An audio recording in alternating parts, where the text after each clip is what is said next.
She's on it now, and I guess they, Okay. it's just a We're on. kind of star thing. Okay. But they, she is. Just call it order. Okay. I'd like to call this meeting to order. Krista? In compliance with the Open Publics Meeting Act, this is a regular scheduled meeting pursuant to the resolution adopted on January 2nd, 2020, with the meeting notice published in the Hunterdon County Democrat issue of January 9th, 2020. A copy of the agenda was forwarded to the Hunterdon County Democrat, Times of Trenton, Star Ledger, Curry News, posted on the bulletin board and township website, and filed in the township clerk's office on October 6, 2020. Okay, can we stand to pledge to the flag? I pledge allegiance to the flag of the United States of America, and to the republic for which it stands, one nation, under God, indivisible, with liberty and justice for all.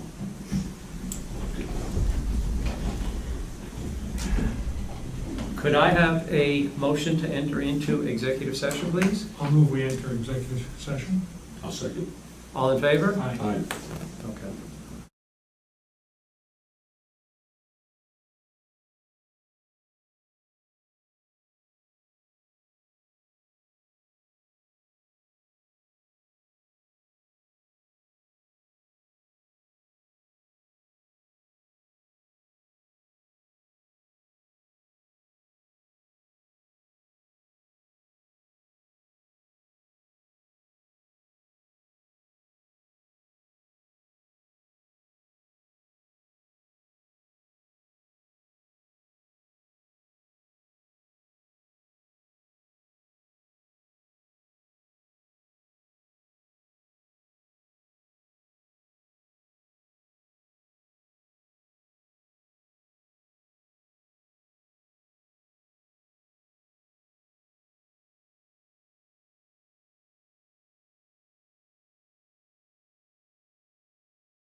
And I held off buying anything, and even though everyone was pressuring, and now with this latest thing, I'm like, it doesn't matter.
Good evening, everybody. Welcome to the October 2020 East Amwell Township Committee meeting. I'm Rick Wolf behind this mask. We have Mark Castellano, Tim Matthews, Chris Sobieski, Krista, and Frank. We ask that everybody keep their masks on unless you're speaking. I know it's very difficult to speak with the masks on, so if you'd like to pull it down when you're speaking, that's fine. Krista, would you like to? In compliance with the Open Public Meeting Act, this is a regular scheduled meeting pursuant to the resolution adopted on January 2nd, 2020, with a meeting notice published in the Hunterdon County Democrat issue of January 9th, 2020. A copy of the agenda was forwarded to the Hunterdon County Democrat, Times of Trenton, Star Ledger, Courier News, posted on the bulletin board and township website, and filed in the township clerk's office on October 6, 2020. Could we all stand for the Pledge of Allegiance, please? Pledge allegiance to the flag of the United States of America and to the republic for which it stands, one nation, under God, indivisible, with liberty and justice for all.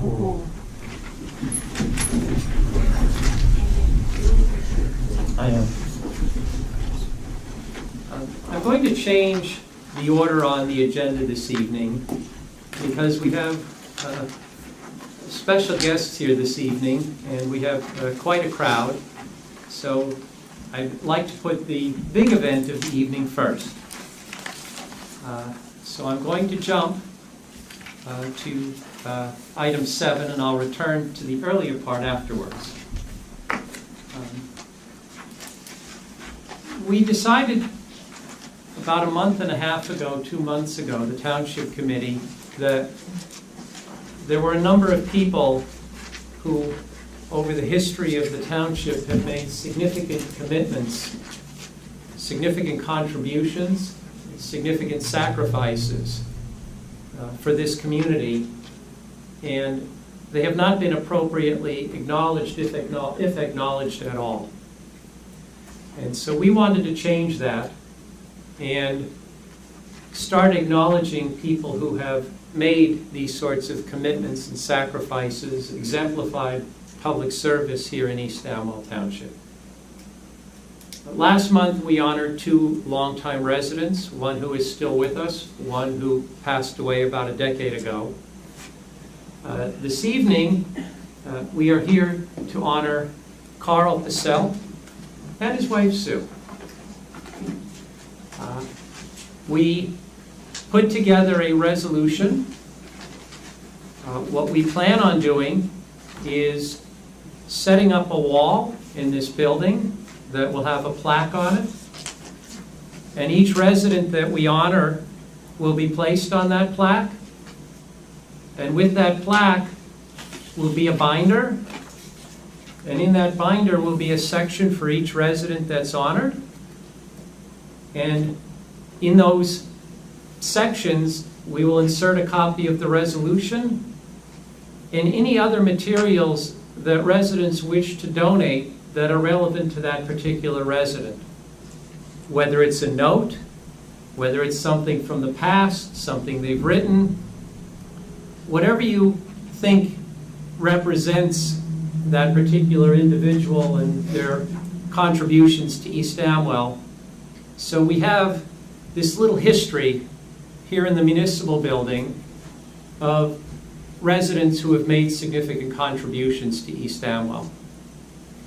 So what I'd like to do is read into the record this evening, and for everyone here, the resolution that I'm going to introduce for adoption regarding Carl. After I read this, there is a note that we received from another resident today, Les Hamilton, that Les requested be read into the record, which I will do. And then I will open the floor for anyone here who would like to say a few words, or even more than a few words, about their experiences with Carl and Sue. But I will start by reading the resolution that I'd like to propose for the Township Committee to adopt. Whereas Carl Passelt and his wife Sue have been residents of East Amwell Township for over 51 years and have raised their family in East Amwell. Whereas during the period Carl has resided in East Amwell, he has made many important contributions to the township and its residents, including serving 2 terms on East Amwell's Township Committee in the early 1990s, including as deputy mayor and mayor, serving on East Amwell's Board of Health, serving as a volunteer with the Amwell Valley Rescue Squad, serving on the East Amwell Board of Education, and serving as East Amwell's 9/11 coordinator. Whereas Carl also served on the Liberty Corner Ambulance Squad, volunteered for an organization that provided food to firemen during fires, and served as the public safety telecommunicator emergency services for Hunterdon County. Whereas Carl served as on the consistory of the Clover Hill Reformed Church, where he and his wife Sue have been members for over 50 years. Whereas Carl exemplifies the meaning of public service, has been a faithful and dedicated public servant, and sets a standard for public service for others to aspire to. And whereas the Township Committee of East Amwell would like to officially and formally recognize Carl and his family for the many contributions Carl has made to our community during the 51 years he has resided in East Amwell. Now therefore be it resolved by the Township Committee of East Amwell Township that on behalf of itself and the residents of East Amwell, it acknowledges and expresses its gratitude to Carl Passelt and his family for Carl's important, selfless, and tireless volunteer efforts over a 51-year period, serving the residents of East Amwell, enhancing the quality of life in the township, setting an example for others to follow, and helping to make East Amwell a wonderful place to live. By order of the Township Committee. Could I have a motion to approve this resolution? I'll move the approval. I'll second. All in favor? Aye. Any opposed? Before I...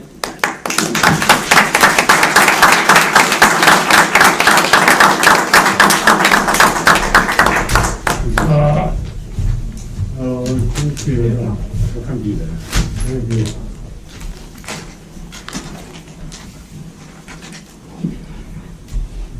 Thank you, sir. It's been a pleasure. It hasn't all been fun, but we've had a good time. Thank you, Carl. Thank you very much. If you look at the camera, they'd like to take your picture. Thank you. One back there, and the other is also for you. Thank you very much. Thank you very much.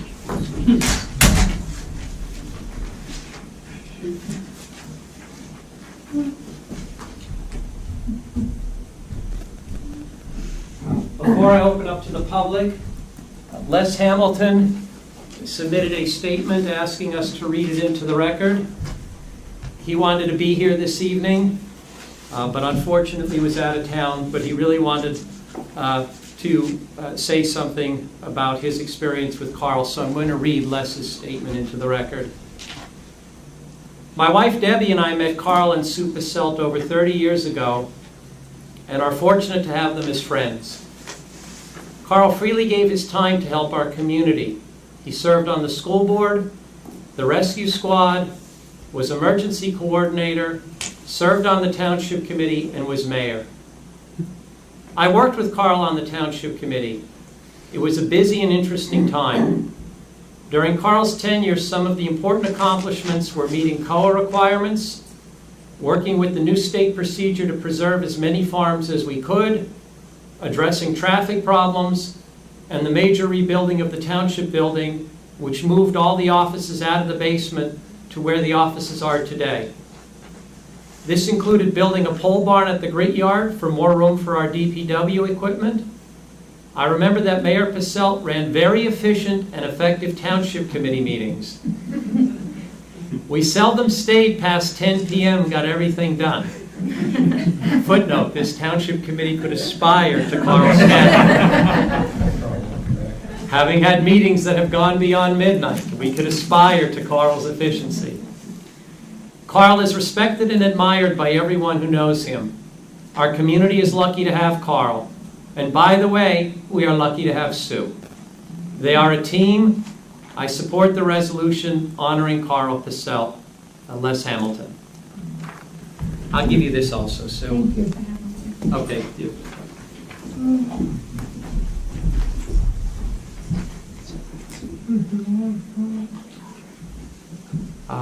If anyone from the public would like to say anything about Carl, say a few words or more than a few words, please feel free to stand up and speak. You can pull down your mask when you speak. Terry? Go ahead, Terry. Thank you for letting me read this. My name is Terry Stahl. I live in East Amwell. I used to work here. I spent many years working with Carl and with Sue, and I appreciate your resolution tonight because it's nice to know that you're honoring so many people who have served East Amwell through the years. Sue and Carl are from here, but they are a team, and they've done a lot for East Amwell. Terry, thank you for coming. It means a lot to us. Terry did a lot more than work here. Terry was an institution. Yeah. Sue, you absolutely can have the floor. I just wanted to clarify, one of the things that Les said, that the meeting went on quickly. Pat Krieger used to tell me that she knew when the meeting was over because he straightened up all of his papers, put it down, and she knew it was going to be the end. But I really appreciate what you did for Carl. He's having a tough time, and so am I. Thank you. Listen, by the way, this is Carl's brother, Ted, sister-in-law, Kathy, my son, Dave, my hero, and our Tina, no, I remember your name, Tina, the caretaker. Thank you.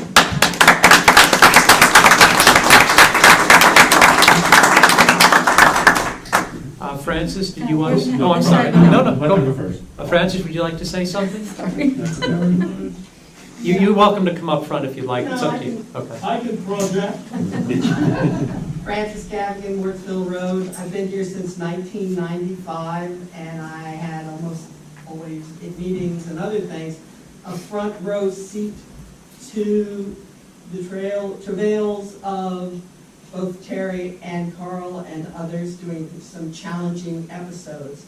One of the things that I learned last night from Will Harrison, who unfortunately was not able to be here, who was a member on the school board with Carl, is that Carl was instrumental in getting a $600,000 grant to do work at the school at a time when the climate was such that nobody would have voted anything for anything to take care of the school. And that is something that has gone unsung, and I'm standing in for Will and also the others who may not be here for one reason or another as to how much the old guard, and I guess I'm now one of them, has tried to do for the township. Anyway, here from Carl and Sue, the VIP and the township wouldn't be the same without you. Thank you.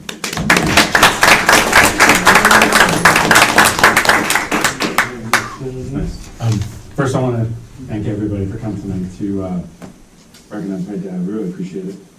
On behalf of everybody, I want to thank you for recognizing them. Really appreciate it. Also, thank my uncle for coming out. My two favorite nephews, I can't decide which one's my favorite. Ex-brother-in-law, but I still love them. When Mom and Dad moved to East Amwell, I think they knew immediately this is where they wanted to raise their family. And they wanted to put down the roots and it was a great place to grow up. I stay close by, I live in Clinton, so don't hold that against me. But, you know, his motivation to serve the community and everything he's done in his life started in Jersey City.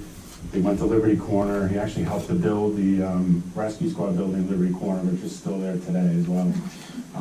I was going to mention the school as well, because I love that gym. I only got to use it for a year, but it was better than being in the auditorium, which was a gymatorium. But yeah, Dad was not motivated to you know, serve the community from, you know, a self-promotion recognition. He really did it because he loved this place so much, and he wanted to leave it in a better place than he found it. So thank you guys again. Appreciate it.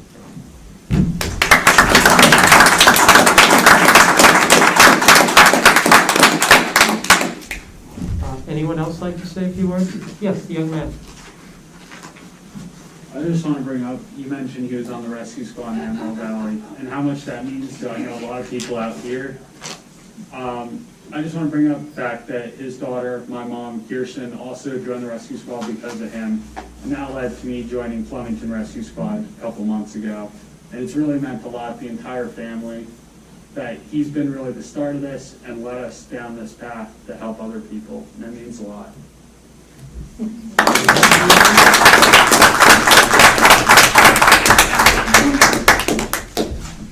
Anyone else? Just one thing. Absolutely, Paul, you can take down your mask. Stay down. You can stay down. It has been a pleasure to serve this township for I don't know how many years. It's been fun. It's been agonizing. It's been embarrassing at times. But I've enjoyed it, and I thank you very much. Thank you, Paul.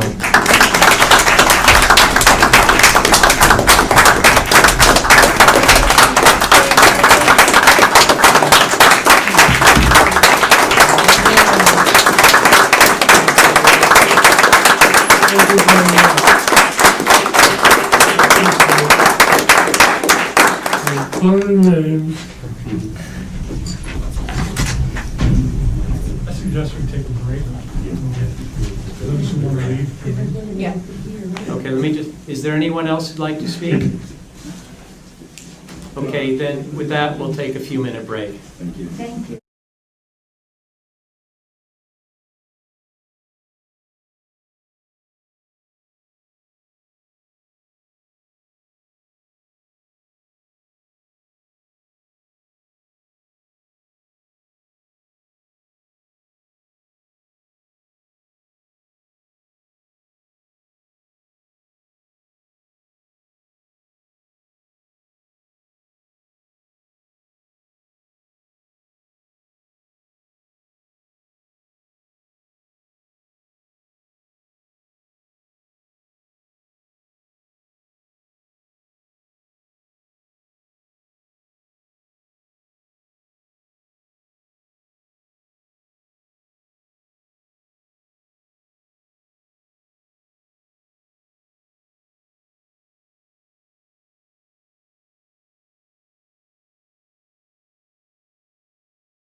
the county and the state on how voting will take place in this election.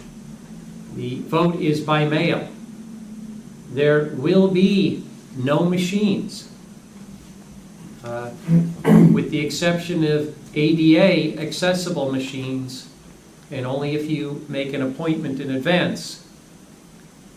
So everyone will have to vote by mail. That does not mean you have to deposit your ballot into a mail.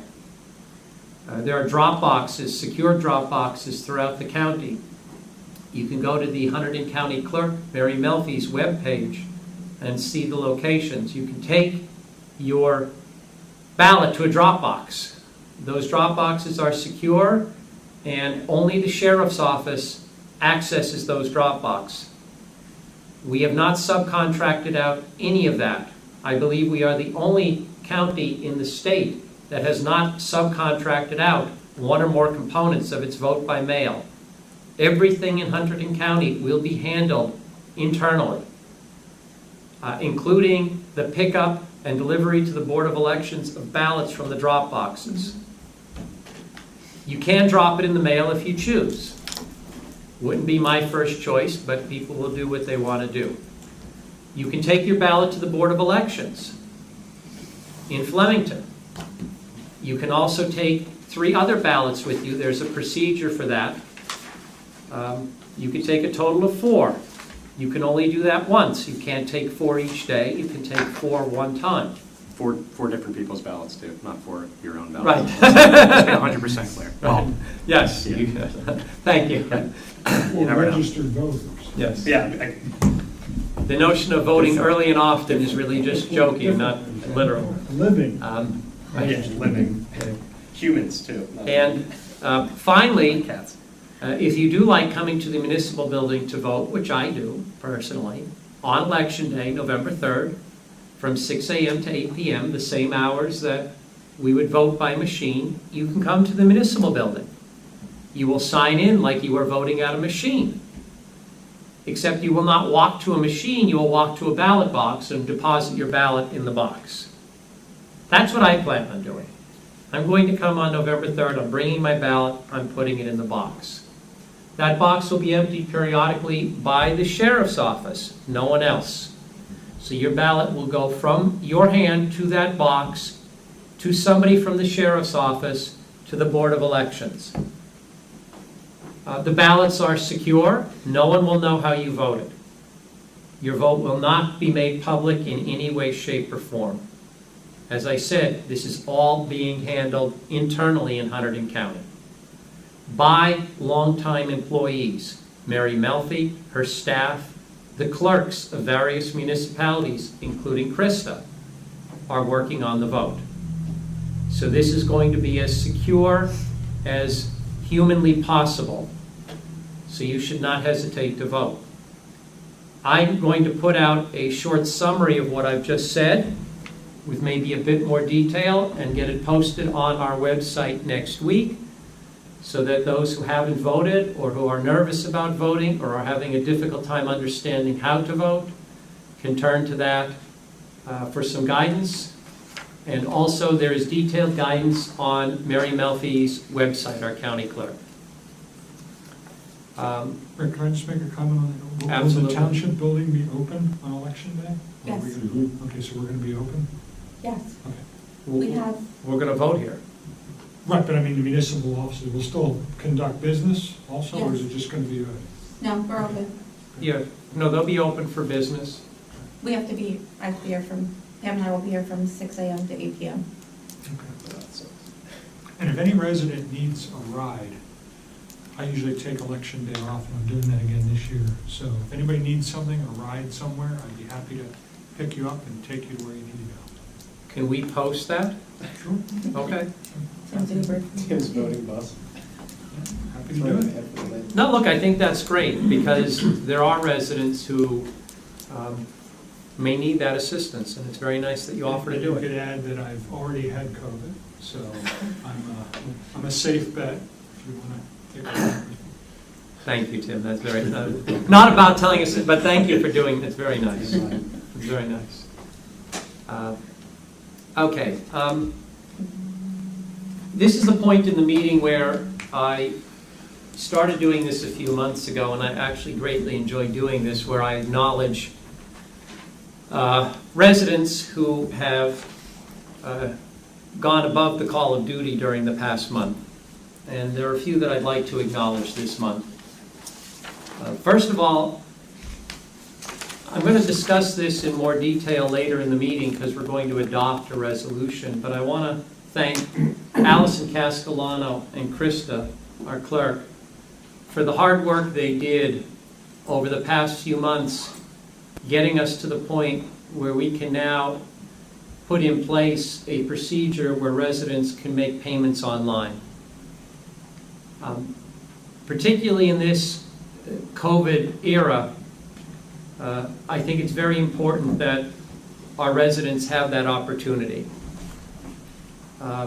Plus, it, quite frankly, is an environmentally sensitive alternative for people. They no longer have to run to a post office, run to the municipal building. They can stay home and click a few buttons.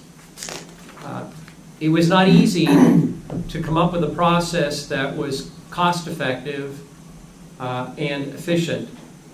So Allison and Krista put a lot of work into this, and I want to thank them and acknowledge them for their efforts, because this is going to be very nice for the residents. Anne Marie as well. Our tax collector, Anne Marie, yes. So I'd like to thank the three of you. I'd like to thank, again, Allison Castellano, her daughter Jenna, and another resident of the township, Tara Ramsey, for the work that they're doing on trying to put together programs for our youth. We have been lacking in that regard. There isn't much in East Amwell for our young people to do. And I've said this before, young people are a bundle of energy, and that energy is going to be directed either to good things or bad things, and we have more control over that than we often realize. And so to the extent that the township can assist in directing that energy towards good things and positive things, that's terrific. And so we are going to be focusing going forward on trying to develop more programs for the youth, both one-time programs like the concert we're having now, maybe an annual thing, maybe it'll be more than annual, and maybe even regular programs. We're going to see what we can come up with.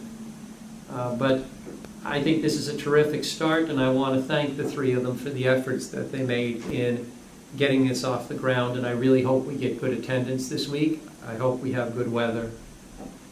I also want to wish Allison happy birthday. That's right. It's her 30th birthday. She's a little depressed having turned 30, but hang in there. It's all downhill. Thank you, Allison.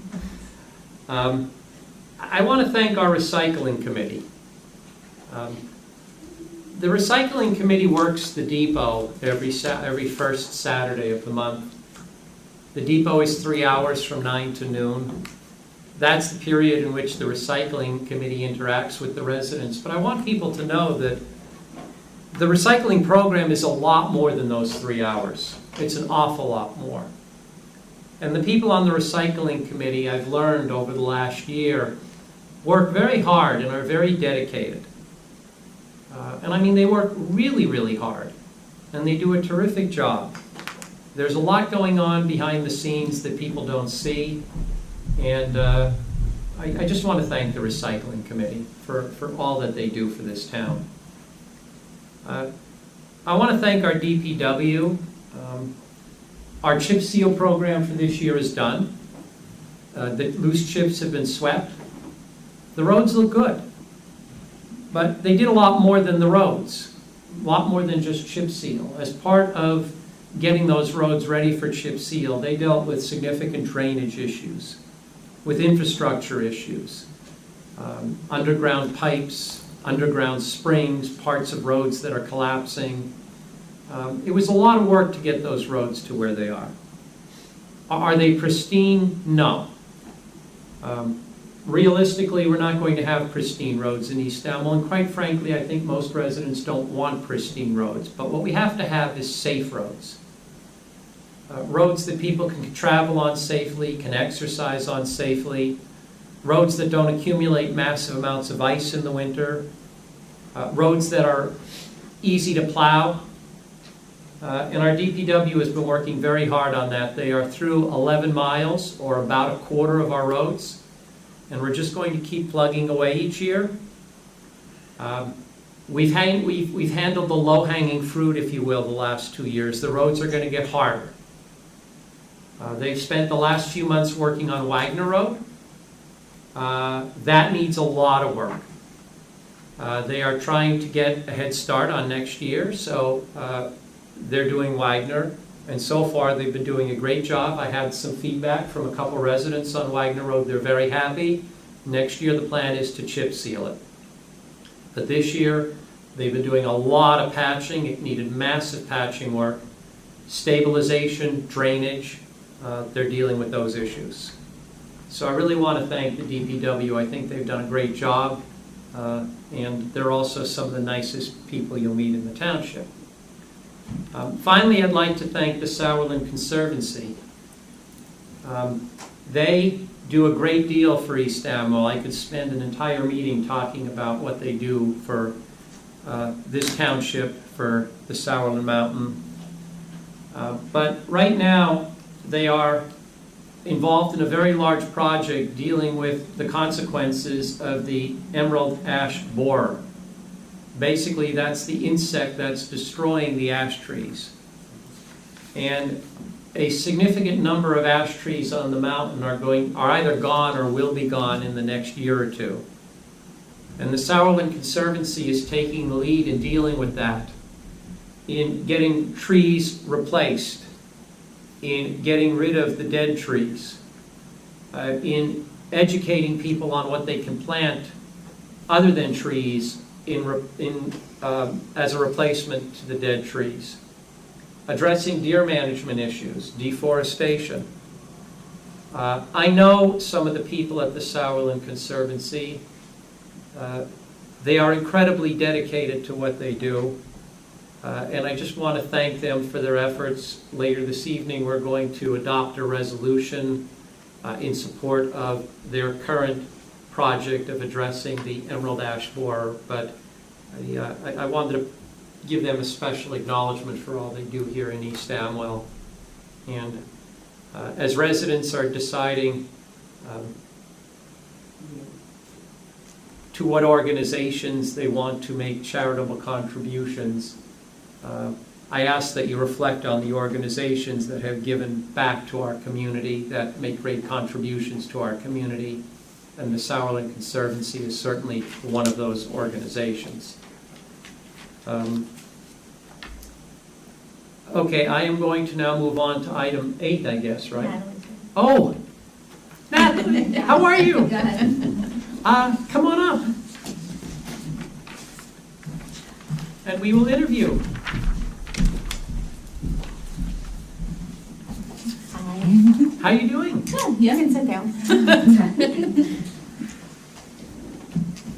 There is a debate in East Amwell Township. Is it Natalie or Nathalie? Natalie, the H is silent. Perfect. Allison was right. Allison is always right. Yes. Ask Mark, You're he'll not tell helping you. my case here. Well, I also know Natalie. I had the good fortune to meet Natalie in person, again, door knocking. One of the many advantages of getting out there and hitting the roads. You get to meet some terrific people. But Natalie and I have corresponded on a number of important issues in East Amwell. It's clear to me that she cares a great deal about this township. And I've been nudging on and off to see if she would have an interest in getting involved with our committee. So when I saw your application, I was very, very happy. And so I'm thrilled that you're sitting here. And Natalie would like to interview for the planning board and for Parks and Rec. So why don't you tell us a little bit about yourself, and then we can ask some questions. And if you have questions, you should feel free to pose them. Okay. Fire away. Okay, sounds good. So I moved to East Amwell, it'll be 2 years, the end of December. I'm married, I have 3 boys, 5, 2, and 7 months. I'm currently a director of operations at Women's Space, which is a nonprofit in Lawrenceville. We help survivors of domestic violence and sexual assault. I'm very passionate about East Amwell. I love everything about East Amwell, the town, the people, the school. Before moving to East Amwell, we were in Amwell Township, and I did try to get involved, but I felt they weren't as open and as friendly, so I just backed off. But the minute I came to East Amwell, like Rick said, my husband was outside doing our driveway. He came up, started talking to us, as well as Mark. I've really bonded with Allison too, like everybody. I can't say enough good things about East Amwell, and I'm very happy that I moved here. So why planning board and Parks and Rec? Just to get more involved with it. With Parks and Recs, with my kids with 3 boys, I feel that would be good because we're always at like Clarkson Park too, like all the time. So it'll be great to be involved with that, and also with the planning, like what's going on with like zoning. Like I said, I have a really big interest in like East Amwell. Like I talked to Rick about everything's going on. So I just want to give back and be more involved as much as I can. How do you feel about open space, preserving farmland?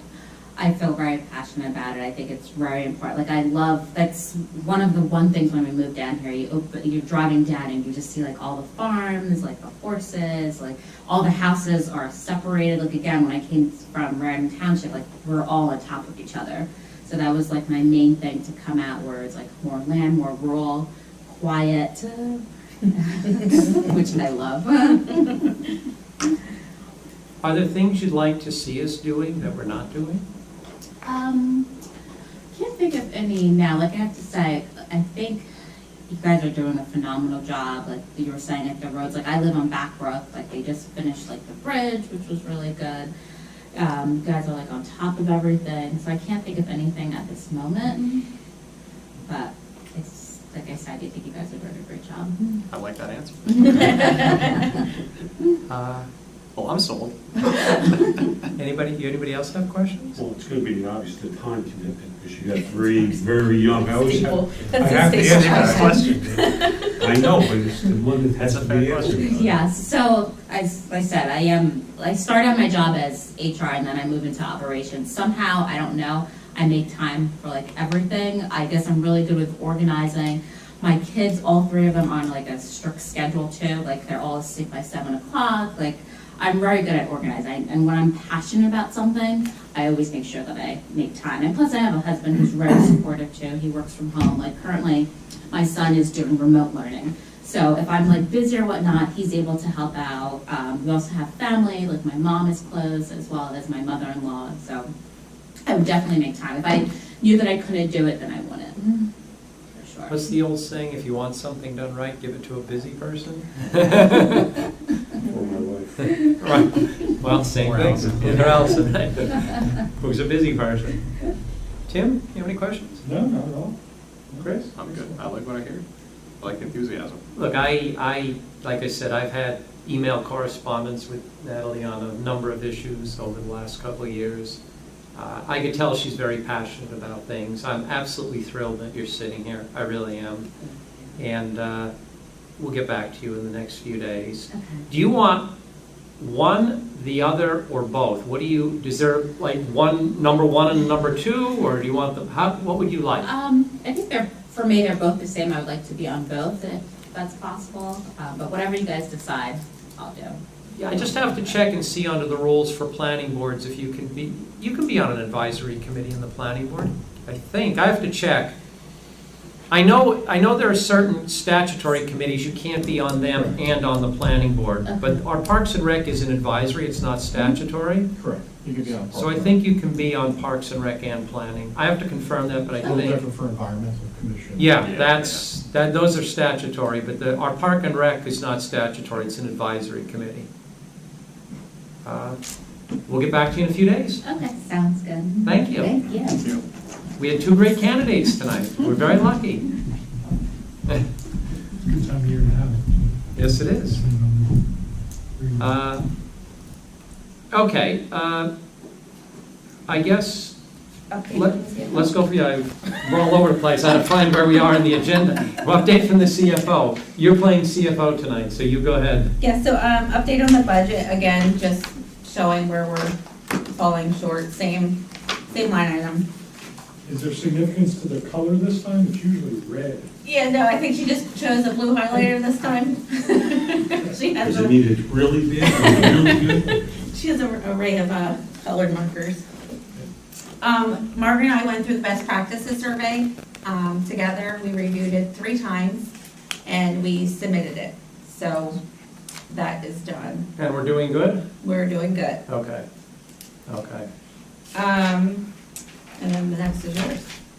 Okay, next, I don't want to spend a lot of time on this, and I really don't like to interject politics at the dais, but there was an issue that has come up in campaign literature that involves large amount of dollars and is simply untrue. And I wanted to clarify for the residents what the truth is. There is campaign literature out there this fall that says, among other things, the Township Committee engineered a settlement that cut the businesses, they're referring to the Ridge at Backbrook, property taxes in half, reducing revenue by nearly $500,000 over a 4-year period. That's a silent tax increase that all of us will pay for the foreseeable future. The literature refers to this as a Republican-engineered agreement, and it says, and I quote, "This was a very bad deal for the township taxpayers." So I'd like to take a few minutes and talk about this settlement. Prior to 2018, this township was controlled by an organization, or this township committee was controlled by an organization called the East Amwell Democratic Association, or the EADA. Kevin Ostrander and I won seats on this township committee in 2016 and took the dais the beginning of 2017.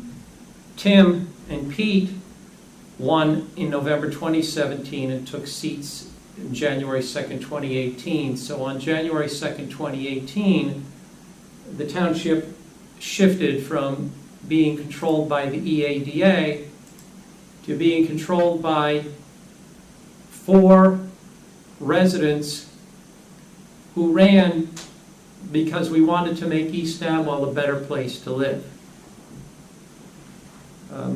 This notion that it's a Republican-dominated township committee, yes, we're Republicans, but to me that's really irrelevant. My own view is party is really irrelevant when it comes to the township committee in East Amwell. I'll share a little secret with you. There were 2 people that I really wanted to run with for township committee. One is sitting next to me. The other was is a Democrat. I was fine running for township committee with a Democrat. I don't care that this person, that she was a Democrat. She had what I think was the vision that the residents, most of the residents at least, share of East Amwell Township. And that's what I was looking for. So this notion that this was a Republican-engineered settlement of some sort, yes, there were Republicans sitting at the dais, but this was not a Republican or a Democrat thing. It was a settlement. I knew nothing about this dispute with the Ridge until we became a majority. Literally the week after we became the majority, I received an email from our tax assessor, Mary Ann Busher, asking if she could meet to discuss this tax appeal that had been filed by the Ridge at Backbrook. The Township Committee met with her in executive session. We discussed it. The Ridge was seeking a significant reduction in the assessed value of its property. Its property was assessed at a value of $10,500,000. They were seeking a significant reduction. I'm going to talk about that for a minute and where we came out. But I want to preface this with a very important fact. This is going to sound unbelievable, but I have been told by our assessor, by our outside lawyer who represented us, and by others that what I am about to say is in fact the truth. If we have to refund taxes, if East Amwell has to refund taxes to a resident because they successfully challenged their assessment for prior years, we, the taxpayers of East Amwell, have to fund 100% of that refund, notwithstanding that this township only keeps 10% of the tax dollars. Every dollar you pay in East Amwell in taxes, only about 10 cents stays in East Amwell. The other 90 cents goes to the schools, the county, fire, library, and others. We only keep a little over 10 cents, 10%. But nonetheless, if we have to refund, we have to refund 100%. I assume the rationale for that is we set the value. If we got it wrong, it should hit our budget and not the budget of the schools, the county, etc. I assume that's the rationale. I've asked, no one's been able to give me an answer. I assume that's the rationale. On the other hand, if we reduce the assessment going forward, it only costs us 10 cents on the dollar. So, if you had your choice, refund or reduce the assessment going forward, which would you do? Are you going to refund and pay 100 cents on the dollar? Or are you going to reduce the assessment going forward and pay 10 cents on the dollar? I don't know about the rest of you, but the answer to that question seemed very clear to Tim Matthews and myself, because we were the ones who took the lead on this with the Ridge. The answer seemed very clear. Pay $1, pay 10 cents. I pay 10 cents. Okay. Please remember that, because it's going to become relevant in a few If I minutes. could just add one thing, that 10 cents is something you could manage to, because it's future dollars. So it's either hit a budget with 100%, or plan and manage a future 10-cent hit, which I think is an important point. Yeah. So, the Ridge was assessed at $10,500,000. They were seeking to have that assessment lowered. The Ridge came to the township before we became the majority with the proposal. That proposal would have cost East Amwell, had we accepted it, $227,250. Just remember that number. Ridge proposal, $227,000. Our predecessors had come back with a counteroffer. That counteroffer would have cost the township $149,622. So let's round it to $150,000. So the township, our predecessors, were willing to enter into a settlement that would have cost the taxpayers of East Amwell for the period of the settlement $150,000. The Ridge wanted a settlement that would have cost $227,000. That was the bid and the ask. Let's assume that the parties met halfway. The cost to the township to the taxpayers would have been $188,436. Let's round it to keep the numbers round, $190,000. That's where you would have come out if you cut the baby, slice the baby down the middle, if you will, between what the Ridge wanted and what our predecessors had offered. Tim and I spent a massive amount of time trying to come up with a settlement that would not cost that much money. Having to pay out that much money would have wrecked our budget.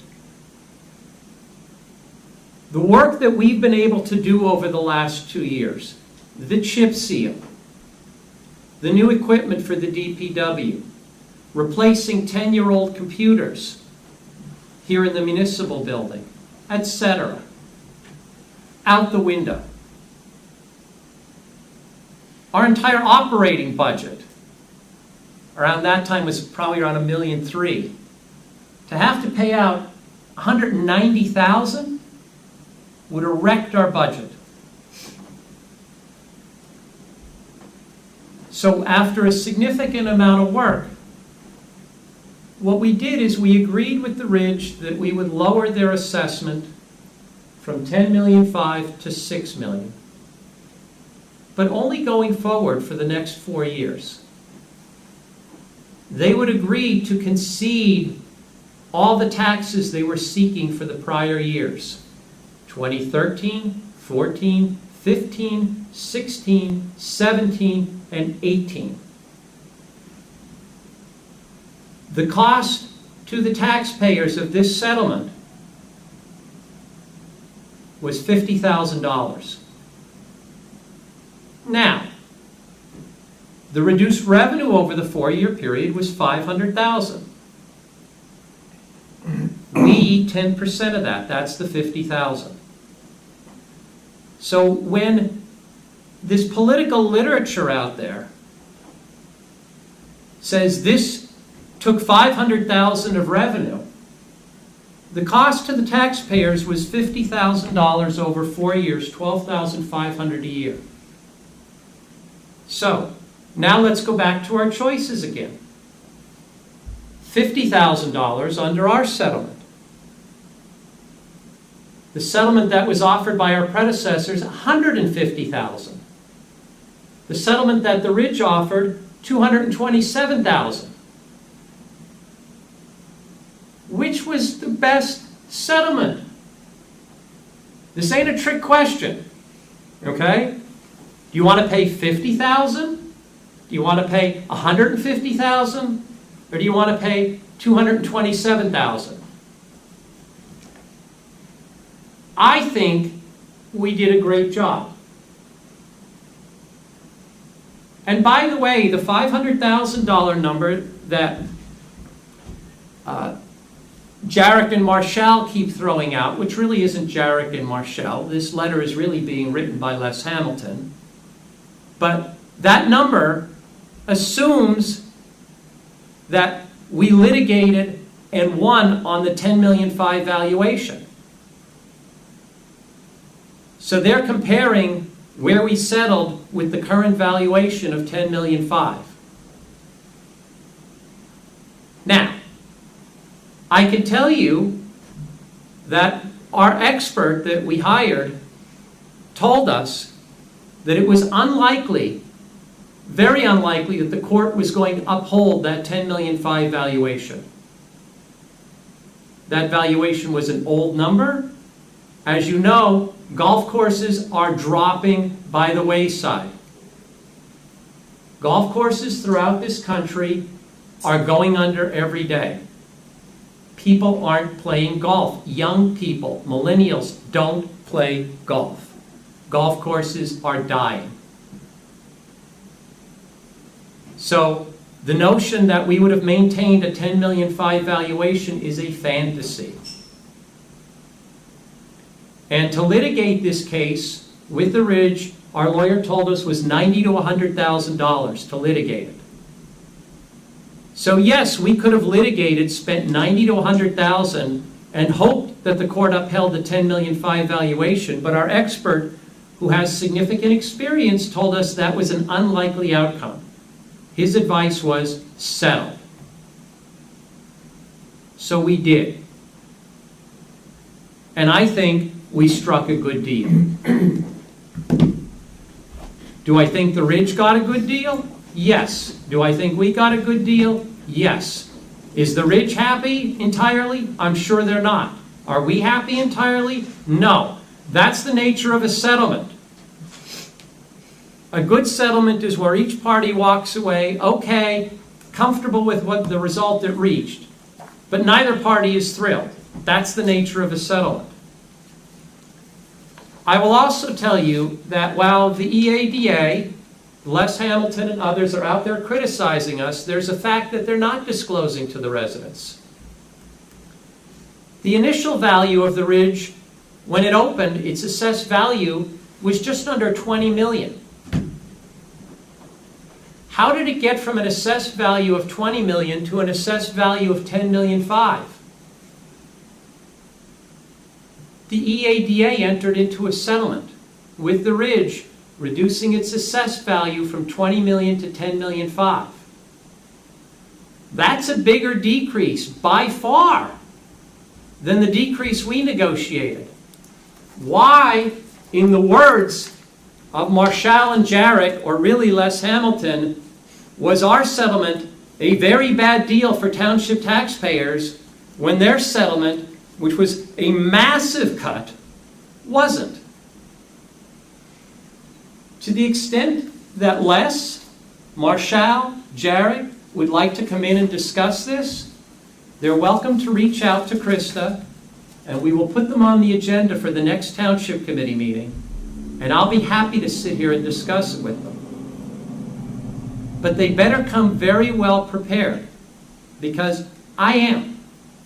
We spent a lot of time working on this. I've been practicing tax law for 33 years. That's what I do. I don't do property tax. That's a very specialized area. But I understand numbers, and I understand these concepts, and I understand the risk of litigating valuation. So if they'd like to come in and debate this, they're welcome to reach out to Krista, and we will put it on the agenda, and we will give them as much time as they want to debate this. But I'm not going to sit here and have those folks mislead the residents believing that there is a silent tax increase. I don't even know what a silent tax increase is, quite honestly. When in fact, this is just part of the process of property tax. Every year, we have residents in the township that challenge their assessments. Sometimes we push it, sometimes we settle. This just happens to be a big one because it involved one of the largest taxpayers. And by the way, this coming year I'll be paying $68,000 in property taxes. Do you really think I want to enter into a settlement where I'm going to be paying more? I mean, really, you think I want to pay more in property tax?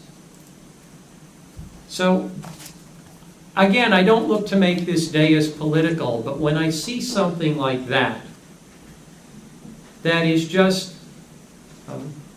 trying to stoke fear, trying to paint this committee as incompetent, I felt the need to respond. Rick, can I just add something? Excellent summary. Thank you very much for doing that. I think one other important piece is to look at it in the context of what we were doing with the budget at that time, which was cutting the budget in terms of the township administrator position being eliminated and the combination of the zoning and planning board. So any exposure that may have been there was absorbed by budget cutting. So we ended up essentially not having any impact at all to our budget. Well, I don't think so. Again, if we were to take it to trial and we had lost, we would have to refund how many years worth of taxes? At least 13 through 19, depending on how long the trial took, maybe 20 as well. So 13 through 19, and they were paying an average of what each year? 250. So that's well north of $1 million that we would have to have paid back if we took it to trial. If we litigated and lost, Okay. if we lost on their valuation, the cost to this township day one, would have been over $500,000. Okay. If we had litigated and lost, I don't even know how we would have paid that. I don't, You'd have to give money back you never received, because it went to the county, it went to the school, and the statute Right. says that East Amwell has to pay 100%.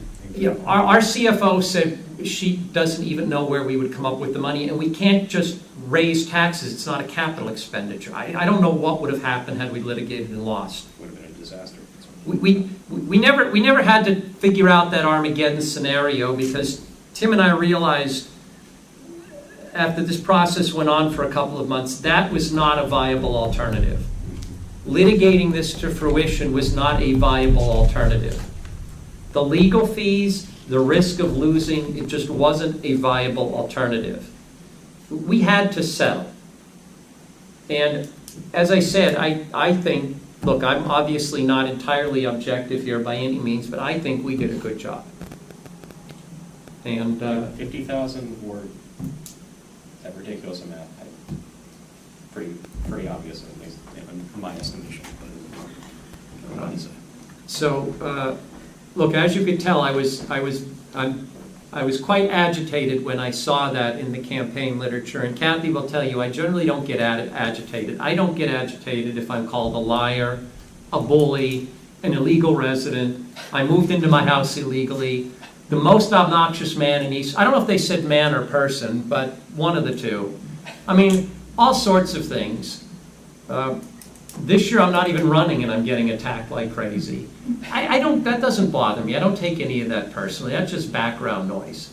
But on something like this where we worked really hard, I mean, Tim and I put in a lot of hours, spent a massive amount of time on the phone with each other, with our lawyers, with our appraiser, with our tax assessor.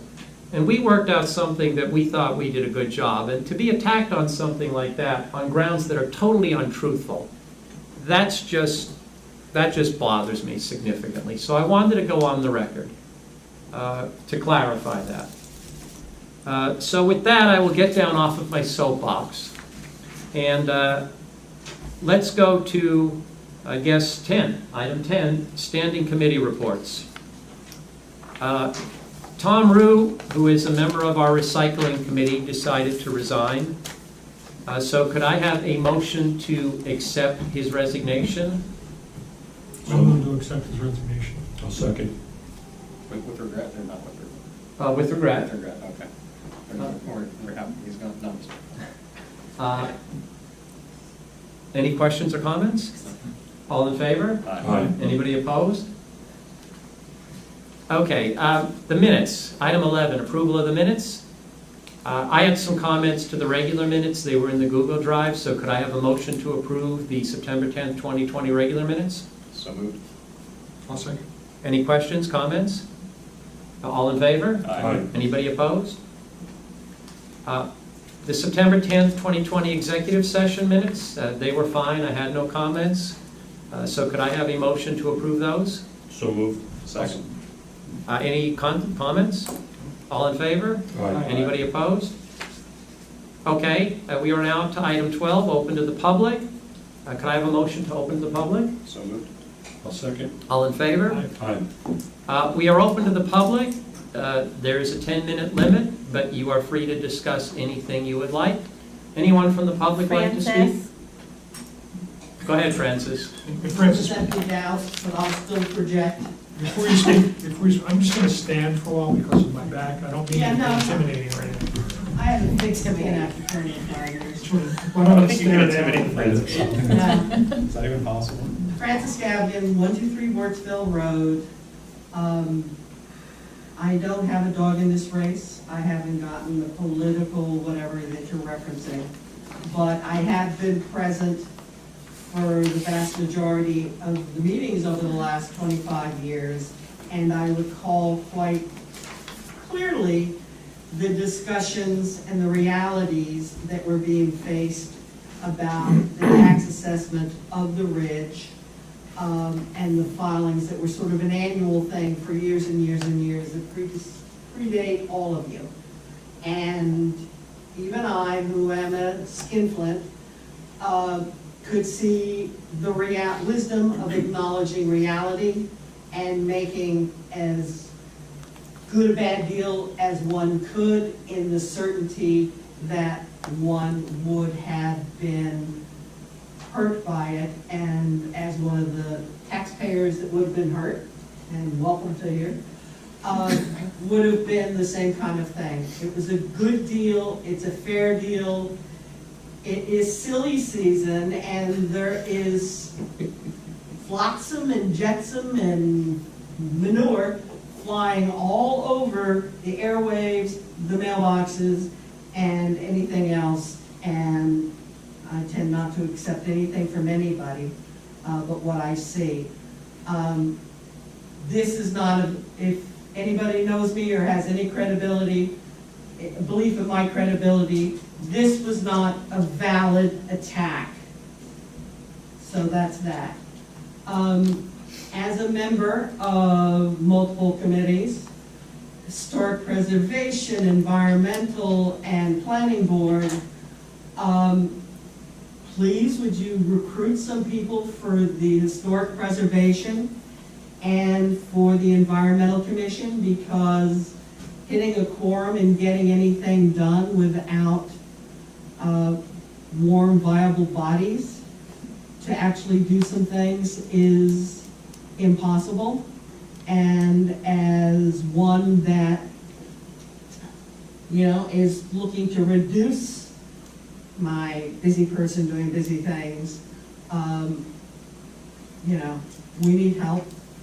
Please consider historic preservation, environmental, and pass that along to the Parks and Recreation. Parks and Recreation. Okay. Or multiples thereof. The other thing is, there's discussions that are going around about do we virtual versus Zoom. I brought this up last night at the historic preservation, and the reality is COVID's not disappearing or going away. We are going to have people in high risk categories. Francis, we're going to give each committee the choice now. We're going to talk about that later. That's not the comment that I had. Okay. What I pointed out was, you've got a meeting over there where it's got a TV on the wall. You're not using that room. You've got a whiteboard on that wall, and you could move the logo to where a big screen TV or some mechanism, or maybe added to that wall, where there could be a Zoom present screen that's not people sitting there trying to figure out what's what, that could be interactive, would be maybe something to consider, because you're going to have people that are going to be reluctant to come out, and whether it's the planning board or the other boards, we need to get back to having people in the room and doing things, and people doing things that they feel safe doing it. And I'm sure Matt and Allison has room in their inbox to figure out the technology, to come up with some way of, you know, living in a virtual world. That's my suggestion. TVs are cheap, whiteboards are cheaper, and even if it's something that's wheeled in and plugged in, and if it has an account, it can be recorded and it becomes part of the public record. At the next historic preservation meeting, I'm coming in with multiple computers and an iPad, so that anybody who wants to be in a Zoom or to be able to see what's going on in a Zoom meeting, they can do that. But if there was technology and we joined the 21st century, we might be able to not have to do that. Thank you, Francis. My 2 cents. And I projected adequately, I presume? You're good. Yes. My Uncle Jesse taught me how to call hogs in the hills of Virginia 60 years ago, and it works with horses too. Allison? Alison Castello, 9 Pearl Court. Just, I guess it was on the agenda that we do have another community yard sale on the 17th and 18th of this month. Yeah, so it's the same as last time. It was really popular last time. Everyone was asking for another one. So we did another one. Parks and Rec decided we'd do another one. It went out on the website, it went out on the Facebook pages. Same format. People can go on the website or the Facebook pages. The links are there. I'll repost them again. They go on, they sign up, they put their address in and the time that they want to end. And that list will accumulate, and then I will post that list out various places the day before. And hopefully it'll be another good yard sale. Everyone seems to somehow have more stuff to get rid of, even though they did in June. I don't know. It's just the same stuff. But people were asking, which was nuts to me. And the June one obviously was originally spring and pushed out to June, but people still pushing to have another one in the fall. So we didn't see why not. It doesn't cost anything to do it. It literally is just us putting signs out and collecting a list. So it's really a no-brainer. So there is another one, 17th and 18th of October. Now, someone said they weren't able to sign up. There was no sign up on the website. Is There's it a there sign now? up. There's a sign up. There's plenty of people have signed up. Okay. She That said might she just was be gonna user error. contact you. That might be user error. Okay. They can tell them to contact me. If anyone. Well, I did. She said she was going to contact you. Okay, so I've had a couple of people come to me that can do it, and I'll just put them on. I can add them on if they can't work it out. What about a shredding day? Well, we talked about that, haven't we? Yeah, I'm waiting for the state to approve my destruction. Okay. So once they approve that, we're going to have a shred day. Yeah, we could really use a shred day here, because what we've been noticing at the recycling depot, and the three of us will attest to that, people are bringing in bags of shredding. They're sitting there on these little shredding machines, and they're shredding bags full. 55-gallon bags. Yeah. Huge. I mean, there's a need for a shredding day. And the county has them, but you go and sit and wait for hours in line. We don't want that. We need to have a shredding day here in East Amwell, let people bring their stuff, get it shredded. I think that would really go over. How soon do you think the state, until they bless, yeah, I know. Well, do we need to call somebody and get this like done, or? They're still not working. They're not in the office. They're like skeleton crew. But they're doing their own identity shred days. So why can't they just use that? Like, some state workers are still working remotely. We are one of 3 municipalities still that are open to the public. The rest are closed and working remotely. But we're one of 3 in the state? In the county. Okay. So So- it would surprise me if it was the state. All right, you and I will talk. We Yeah, have to see if so we we'll can have get the to see. state. I don't want this to be waiting 2 years. We really need to have a shredding. I did this right before COVID hit. Well, when COVID hit, that's how long I submitted it. We have a resident who owns a shredding business in Anner's Road, Martinez. Really? That's interesting. Oh. But the auto salvage? No, they're the same name, but Oh. they're not, no, they're on Manners Road, Lentini, Debbie Lentini, son of Lentini. All right, well, we're going to get on this. We need to have a shredding We can day. do it prior. We're getting so much at the recycling depot, and it's crazy for people to be sitting there with a little tiny Yeah, shredding like- machine shredding Believe me, I've boxes. been doing it at home. Oh, there's a couple of residents who come, no lie, three times in a row, 3 months in a row, there's a particular resident 10 said bags. 20 bags in the back of this truck. And a lot of them have the old shredding machines, so they're just shredding like Right. spaghetti, which means you could still steal information off that. They don't have the cross cut. So we need to have a real shredding day here.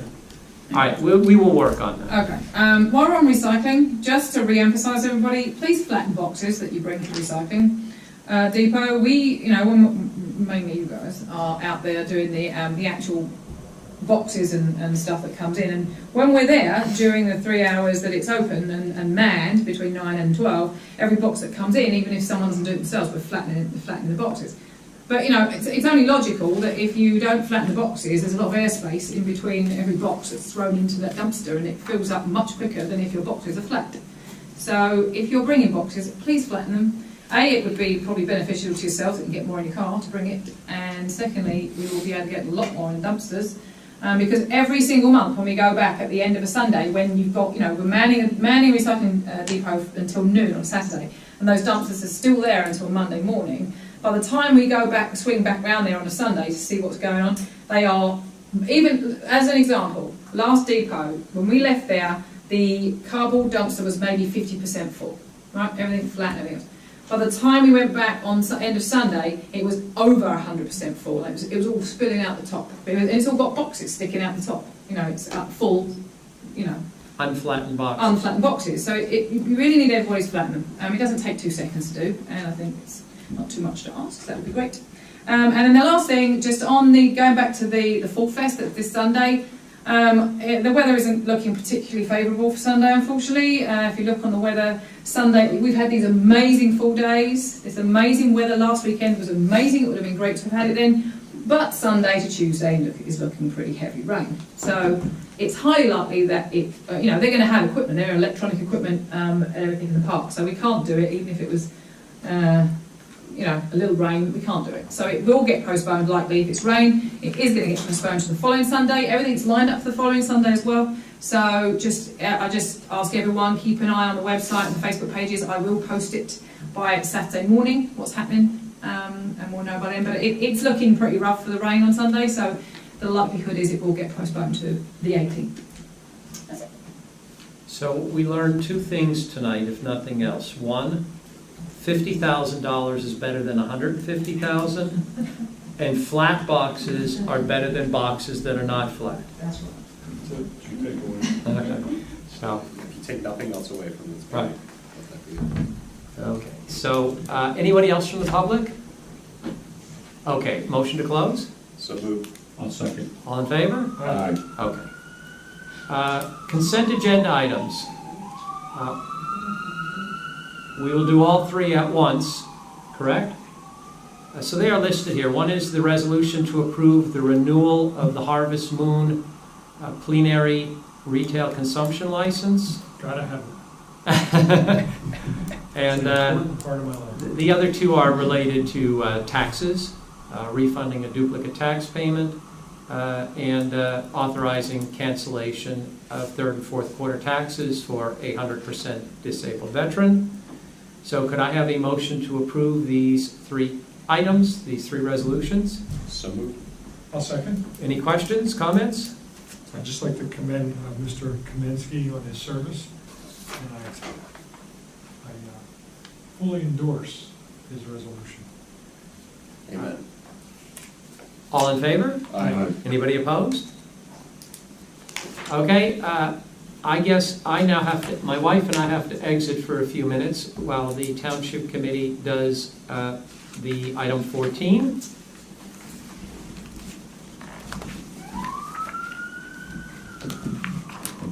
Sounds good.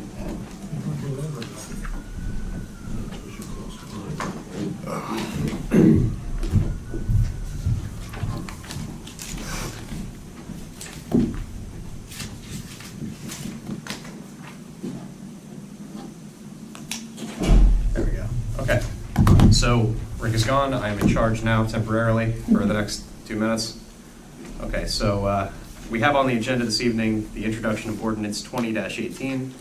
Mayor Wolf has recused himself from this part of the meeting and has left the room, as you've just witnessed. This ordinance seeks to implement recommendations made by the Planning Board within the 2020 Land Use Plan Amendment. If adopted this evening, the ordinance will be published and sent to the Planning Board for its review, and then another date will be scheduled for public hearing prior to adoption. There is no discussion pertaining to this ordinance this evening. Okay, so I move the introduction of ordinance 2018. second? I'll second. All those in favor? Aye. Aye. Anyone opposed? No. Anyone abstaining? Okay. The ordinance will be published in the October 15, 2020 issue of the Hunterdon County Democrat, and the public hearing will be held at the regular Township Committee meeting on November 12, 2020 at 7:30. Thank you, Chris. That went better than last time. I had a cheat sheet last time, but I didn't pay attention. I'm a Republican, I don't need to thank you very much.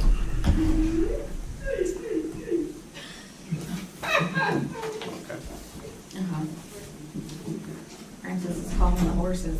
Call them hogs, I'm man. not sure. 30, 40 feral hogs show up, man. I'm calling Francis. Good sign. Yeah.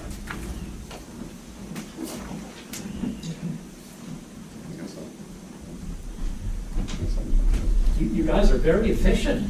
Take after Mr. Purcell. Yeah, that's it. You want to be out by 10 o'clock. Well, we're almost done, actually. Okay. So for the record, 9:03, Mayor Wolf is entered back into the room. We have no public hearings this evening. Special committee reports. We regularly post on the website updates regarding what we call our farm project. So I suggest that all residents check these updates. As you know, we're working on a very large project regarding how to keep agriculture viable in East Amwell Township. The project is being led by Tamara Lee, who is a member of our planning board and a longtime resident in East Amwell. She is being assisted by Mike Mills, who is a young farmer here in the township. Mark and I have been working on it as well, but Tam and Mike have taken the laboring oar. Tam has been doing a great job and has been posting updates. The SADC recently said that they have never seen a project this extensive in the entire state of New Jersey. It has now attracted the attention of the county, and it is attracting the attention of other municipalities. So this project is actually snowballing. That's great, because if we can get other municipalities involved, we could actually do things that I'm not sure we could afford to do unilaterally in East Amwell, like hire a full-time manager to assist the farmers throughout the area in a host of issues. And if you'd like to see these issues, check the latest update that gets posted on the website. It might be there now. If it's not, it will be going up in the next couple days, that lays out a number of the issues we're trying to tackle here. But this project is really starting to get attention now and is growing into something much larger than we originally envisioned, and that's good news. So I want to commend Tam for the very, very hard work. I mean, she's putting in a massive amount of time on this. Mike Mills is as well, and now that we're getting out of the farming season, he's really getting very active in this again. So I'm really looking forward to see where we are in a few months, but this is terrific.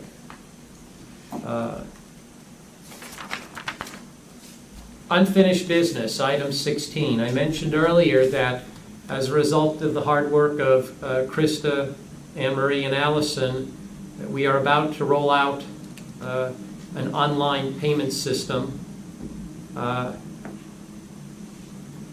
We have a contract that we put in the Google Drive, and I would like to get the approval of the Township Committee to sign. There's a resolution in the Google Drive, so could I have a motion to approve the resolution authorizing me to sign the CityNet LLC service agreement? So moved. I'll second. Questions, comments? All in favor? Aye. Anybody opposed? Terrific. Okay, next, there are 3 resolutions that I'd like to bring up for approval under new business.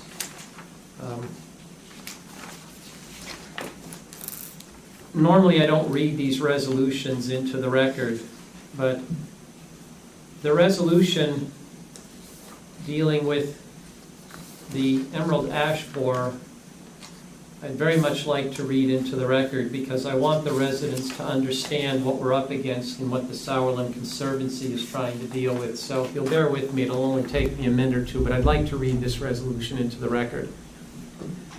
It is a resolution to bring awareness to the negative impact of the emerald ash borer on the native ash trees and tree canopy of the Sauerland Mountain.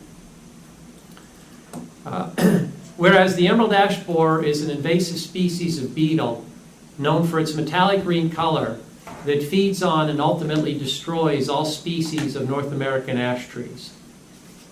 Whereas the emerald ash borer has been present in the Sauerland Mountain region since 2014. Whereas the New Jersey Forest Inventory estimates that the emerald ash borer will kill over 1 million ash trees in the Sauerland Mountain region, or over 20% of the forest in that region. Whereas emerald ash borer larvae feed on bark of ash trees, cutting off the flow of water and nutrients, with the result being that an ash tree can die in 1 to 3 years after the first symptoms of infestation appear.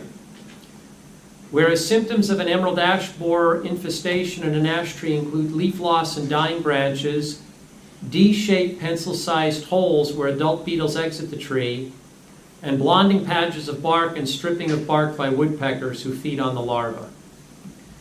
Whereas if an ash tree is less than 20% infected, chemical injection treatments can save the tree. And the spring of 2021 may be the last opportunity to have ash trees successfully treated.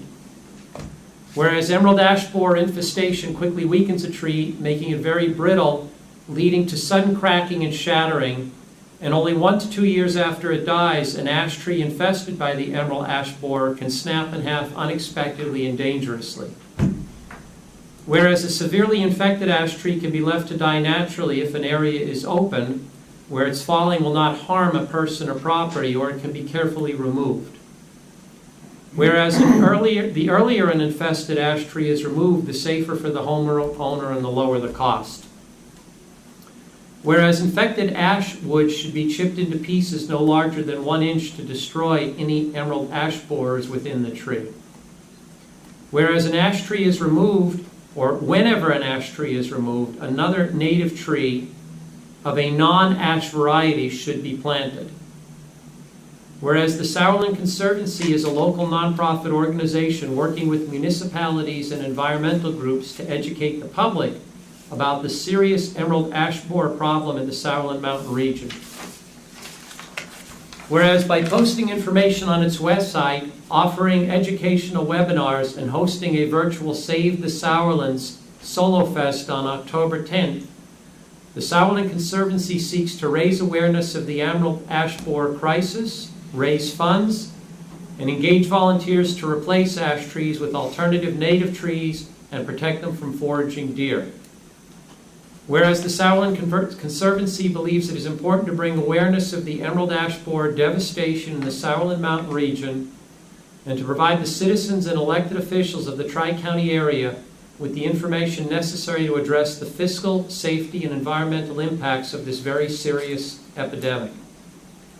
Now therefore be it resolved by the Township Committee of East Amwell Township that it hereby recognizes the devastating impact of the emerald ash borer on ash trees in the Sauerland Mountain region and encourages the residents of East Amwell to review the information provided by the Sauerland Conservancy and other organizations regarding management options, which include planting native trees of non-ash variety and other native vegetation to provide food and shelter for pollinators, migratory birds, fish, and other animals. And be it further resolved that the Township Committee intends to work in partnership with the Sauerland Conservancy, other municipalities, other government agencies, environmental organizations, and private citizens to mitigate the devastation caused by the emerald ash borer through such means as educational programs, tree plantings, monitoring of public properties, and protection of existing native tree stands, by order of the Township Committee. Could I have a motion to approve this resolution? I'll move the approval. I'll second. Look, the key in this resolution is 2 very scary statistics. That this emerald ash borer is going to kill over 1 million trees on the Sauerland Mountain. That's over 20% of the forest in that region. That is scary. So as I said earlier, Sauerland Conservancy is working very hard to try to replace these trees, to educate people on how to safely deal with these trees. Please do what you can to support the Sauerland Conservancy in this regard.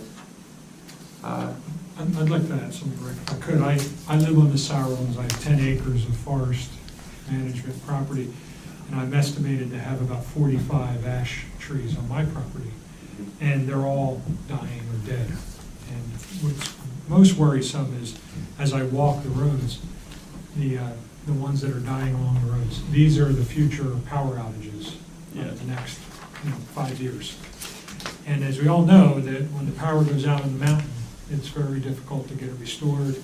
It takes out a lot of people's homes for a long period of time. So it's an expensive proposition to have residents, have to belly up to the bar to cut these trees down. A lot of them seem innocuous. They're in the woods, but they're 80 or 90 feet tall, and they'll come down and take the wires down. So this is a serious problem on the mountain, and I just hope everyone reads the information and supports the cause. Take a wild guess at where they're native to. China. Same with the spotted lanternfly, strange.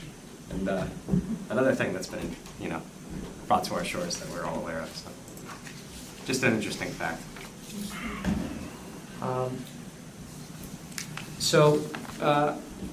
Any other comments?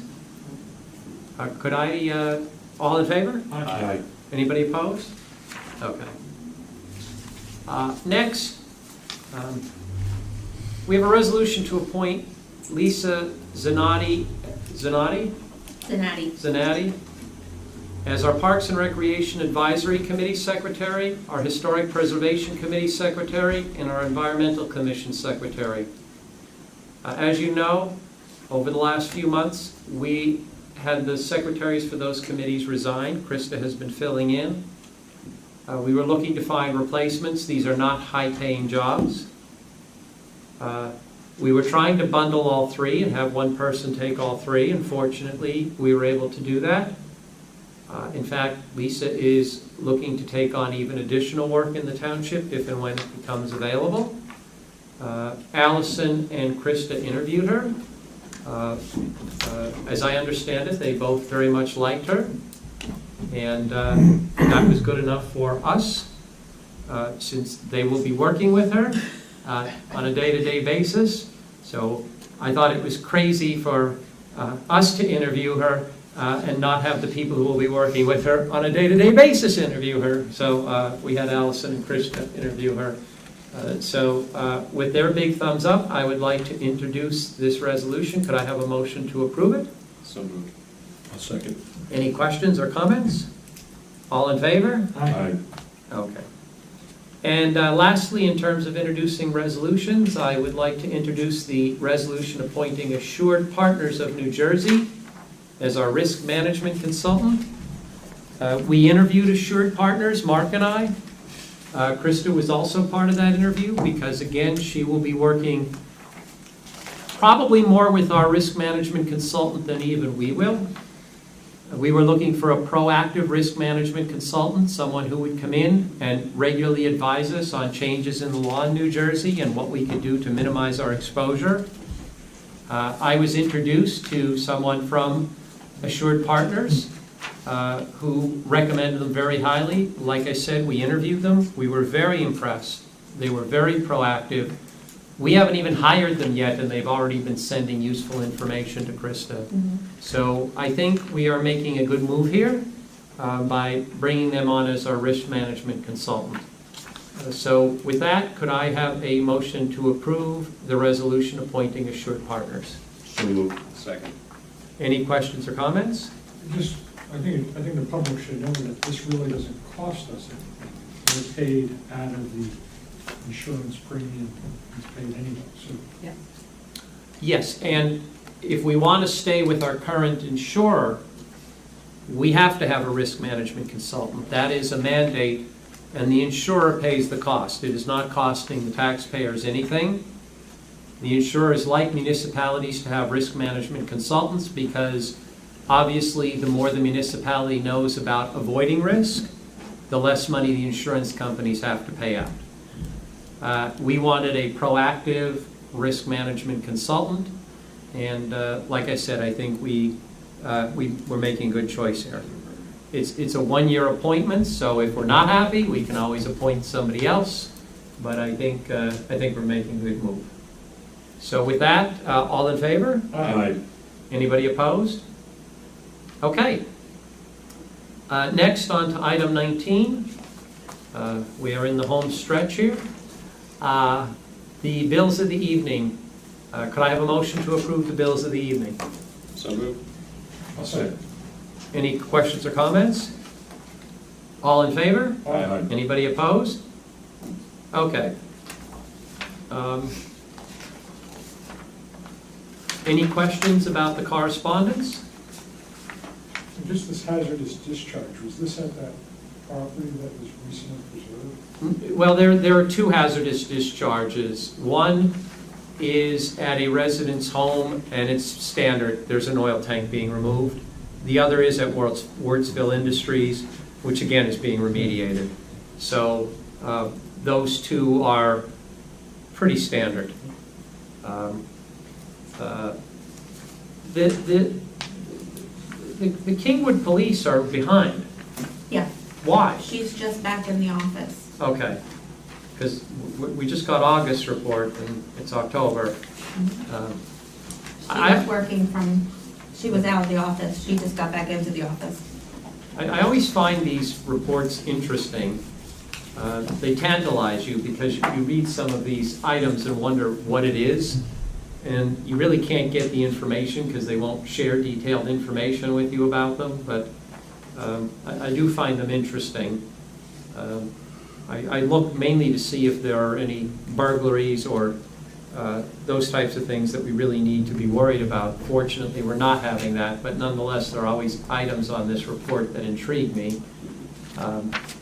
With that, if there's nothing else, I would entertain a motion to adjourn. So moved. I'll second. All in favor? Aye. Anyone opposed? We are at 9:20 because that clock's 5 minutes fast, so we stuck to the Carl Passell, done before 10. Here we go.